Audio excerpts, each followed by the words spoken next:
Google's back in the laptop business with this, the Chromebook Pixel. As you can see, it's a beautiful, well-made aluminum laptop with a high-resolution touchscreen that you can flip around into this tablet mode.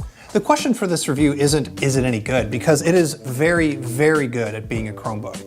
No, the question is it worth spending $1,000 on this Chromebook? And there are other questions. Can it replace a MacBook? Or can it replace a Windows laptop? Or even an iPad Pro?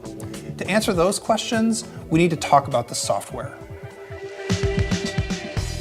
Chrome OS, especially with Android apps, is more capable than it's ever been.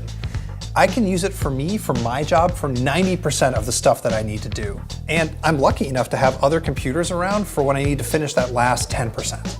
Everybody's 10% is different. For me, it's video editing. For you, it might be a great Mac app, or maybe a really powerful Excel spreadsheet, or a dope iPad game.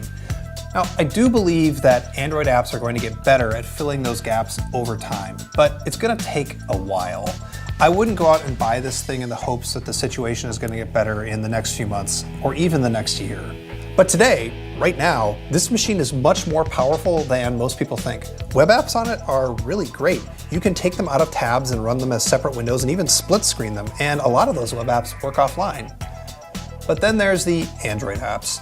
You might have heard that they've been running in beta on Chrome OS for a while, and that beta hasn't been going, well, good at all. It's been terrible.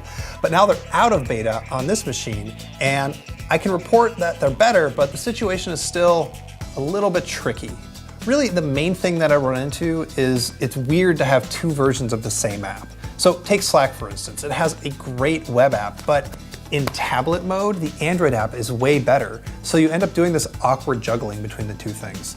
But the other thing to know is that not all Android apps run that well on this. Most of them don't have resizable windows. Now, the good news is they don't bring the machine to a halt like they used to on other Chromebooks. Some of that, I'm sure, is that this is just a very powerful machine, but a lot of it is new bug fixes. But we should talk about some other Chrome OS changes. So Google Assistant is here now. You get to it by just hitting this button here, or you can say, OK Google. There's also Google Search, of course, and just like on the Pixel phone, it's integrated into the on-device search. Lastly, there's a new launcher. It does a better job of distinguishing between web apps and Android apps, and it looks nice. There's also this pen. It's the Pixelbook pen. It costs about $100, and it has a battery in it that should last about a year. You can do all the usual note-taking stuff, and it even does handwriting recognition if you don't want to type. Now, it's a full Wacom stylus, and that means that it has a bunch of angle and pressure sensitivities on it. But that stuff only works in apps that have been updated to support the pen. In those apps, the input lag is barely noticeable, but on other apps, it's actually really bad. So hopefully the stuff you care about will get updates soon. Now, I'm not really a stylus guy, but my colleague James Barham is, and he says that this actually feels better to write with than the Apple Pencil on the iPad Pro. The difference is that the iPad Pro and also Windows machines with its stylus have way more software. If the software support were actually here on the Chromebook, it might be a really interesting fight. As it is, the iPad Pro and Windows machines definitely have the edge when it comes to pens. The other thing the pen does is help with image searches. You can hold this button down and circle stuff, and the Google Assistant will search for the thing you circled. If you have a Pixel phone, you can turn on instant tethering. Heck, if you have any recent Android phone, you can unlock this computer with your phone's fingerprint sensor. But not everything is rosy with the software. The Files app, for example, is pretty twitchy, and tablet mode can sometimes just be annoying. It's fine for reading or watching a movie, but you can't split screen apps, and sometimes Android apps and tablet are just clumsy. It's also just not as good at managing windows on the screen as, Windows. So Google has some more work to do there. Now, let's finally geek out about the hardware. You would think that there's only so many ways to make a laptop, even a convertible one like this, but Google's managed to create something that's pretty unique. Actually, more than unique. From a purely materials and build quality perspective, this laptop feels like it's worth every inch of the $1,000 that it costs. It's made out of aluminum with a glass screen and this glass shade behind the lid, which makes it look like it belongs next to the Pixel phones. It's also sturdy as hell with zero flex.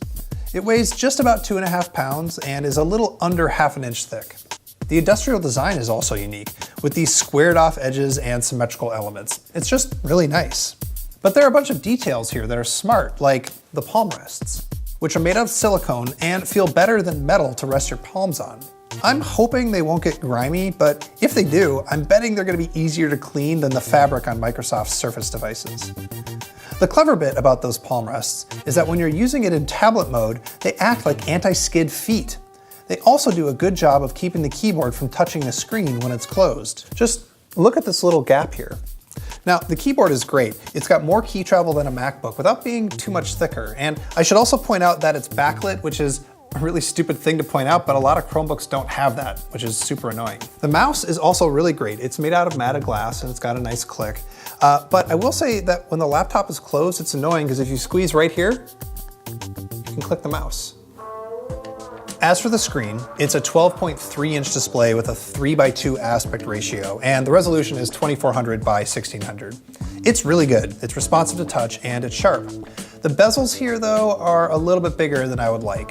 There are other convertible laptops with smaller bezels, so I don't buy the standard argument that they make it easier to hold when the thing is in tablet mode. So sure, your $1,000 is paying for very high-end design, but it's also paying for very high-end specs. It has a proper Intel Core i5 7th generation processor, 8 gigs of RAM, and 128 gigs of storage. That's way more than normal for a Chromebook, but you'll use it for Android apps, downloaded movies and games, and so on. The other thing is that like a lot of recent machines, they've made this with its powerful processor without needing it to have a fan. Now, if you're like a crazy person, you can spend up to $650 to get a version of this with a faster processor, 16 gigs of RAM, and more storage. Now, as for performance, it's kind of a screamer. Usually with Chromebooks, I have to give this speech about how many tabs I can open up before it starts to bog down. Not the case at all with this machine. It runs Chrome better than any other computer I've used recently that isn't some $1,500 or $2,000 Super Pro Plus thing. Now, that's how it should be with a machine like this, but I'm really happy to report that it is. Now, Google is claiming you can get 10 hours of battery life on this thing, but I'm not quite getting that. Now, admittedly, I'm pushing this thing really hard, but I wouldn't trust it past 7 or 8 hours unless you're being super careful. Luckily, it charges really fast over USB-C, and speaking of USB-C, I was even able to eke out some extra time by using one of those in-seat USB ports on an airplane. Speaking of airplanes, this is what laptops should be now.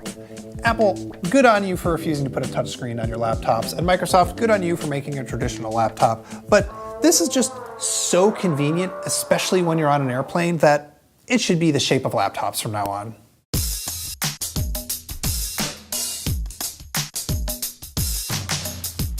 Look, I get it. There are a million things that the Mac is better at than this thing. Same goes for Windows, same goes for the iPad Pro. They are better at hitting that last 10% of the things that you need than this. But what this is good at is being very simple. It's always up to date, and it's very good at doing Chrome things. Here's what the Pixelbook is. It's a supercomputer for web apps with a side of Android. Now, I'm not going to tell you if that's worth $1,000 to you, and I'm not going to tell you if it's possible for that to replace your current computer. What I am going to tell you is that Google is closer than it's ever been before at even saying that it's possible. And for a platform that's only 6 years old, that's impressive. Hey buddy, how's it going? Good to see you. You're just gonna keep on popping up while I do this video, aren't you? I can search the web for you. Thanks, Google.